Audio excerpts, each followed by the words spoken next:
अस्सलाम वालेकुम वरहमतुल्लाहि वबरकातुहू। मैं हूँ दादा homeopath doctor Mohammad Siddique Ishal homeopathic clinic Ukada से। आज की हमारी होम्योपैथिक रेमेडी का नाम है इग्नेशिया अमारा। ये जब ताउन वबाई शक्ल इख्तियार कर जाए तो उसके जो मरीज हैं उनके इलाज के लिए और जिन पर ताउन की अलामत ज़ाहिर नहीं हुई उनकी प्रोफाइलेक्शन के लिए यही दवा है। और उसके साथ साथ ये शिद्दत गम की वजह से जब अलामत पैदा हो तो मरीज की ऐसी जहनी और जिस्मानी कैफियत हो तो उसकी अलामत अदल बदल कर आए। कभी शिद्दत गम हो, कभी इंतहाई परेशानी का आलम हो और कभी उसको सरजनश भी जो है उसके अंदर ऐसी अलामत पैदा कर दे कि वो परेशान हो जाए और हिस्टेरिकल अलामत इसके अंदर पैदा होती हैं और वो कभी डांटा जाना भी जो है मरीज पसंद नहीं करता है। हत्ता कि उसको कोई गम खबरी सुना दी जाए फिर भी वो परेशान हो जाता है। और इस तमाम कैफियत में दिमागी अलामत के तौर पर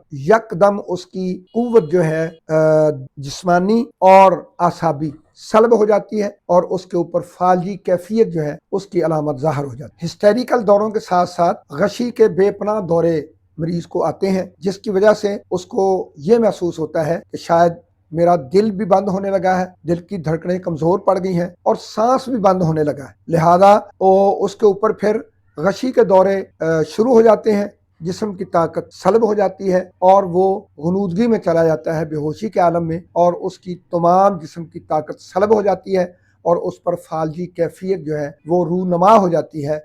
जब ऐसी ही कैफियत मरीज की हो तो उसको अग्नेशिया अमारा दवाई दें। 30 में, 200 में, 1 CM में लाजमी दें, क्योंकि इन तमाम ये अग्नेशिया अमारा के मरीज का तमाम अलामत का ताल्लुक नर्वस सिस्टम से है। लिहाजा इसमें हाइपरटेंसी को ज़रूर जो है मरीज तक पहुँचाएंगे। इंशाअल्लाह वो मुकम्मल शफा याब होगा। अस्सलाम वालेकुम रहमतुल्लाह।